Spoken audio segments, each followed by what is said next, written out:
fake, disgusting news. This is such an important conversation.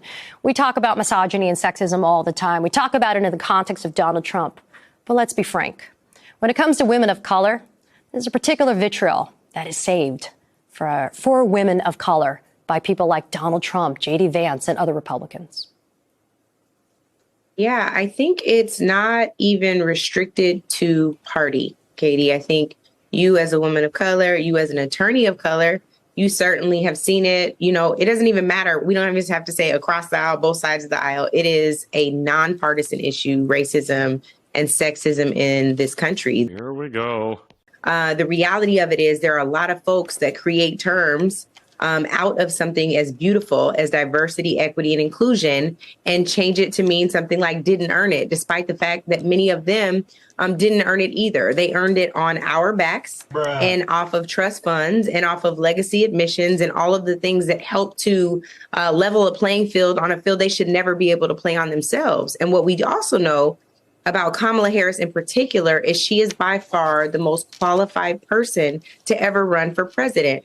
What? What we also know about Kamala Harris in particular is she is by far the most qualified person to ever run for president. If folks have some facts that they like to hand to us to show us why what I'm saying isn't true, I'd love to see them.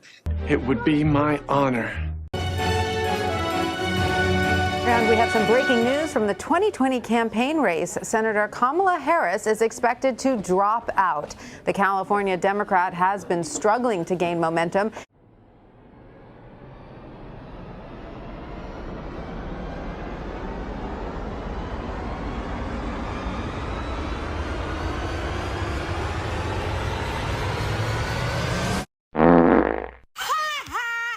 My God. Interesting news. Recent focus groups conducted by the super PAC Republican voters against Trump found that swing voters don't like Harris. And focus groups conducted by the Democratic National Committee also found Harris rubs some people the wrong way. So, Jonah, how big a drag is Kamala Harris on the ticket?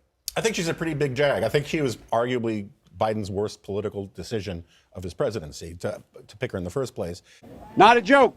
She is by far the most qualified person to ever run for president. The new NBC poll found that just 32% of respondents held a positive view of the vice president. Yikes. On the other hand, 49% said they held a negative opinion of her. That's a net favorability rating of -17. It marks the lowest for a vice president in the history of NBC's polling.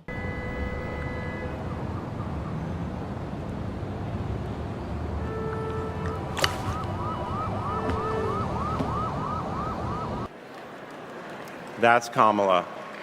I think she was arguably Biden's worst political decision of his presidency to pick her in the first place.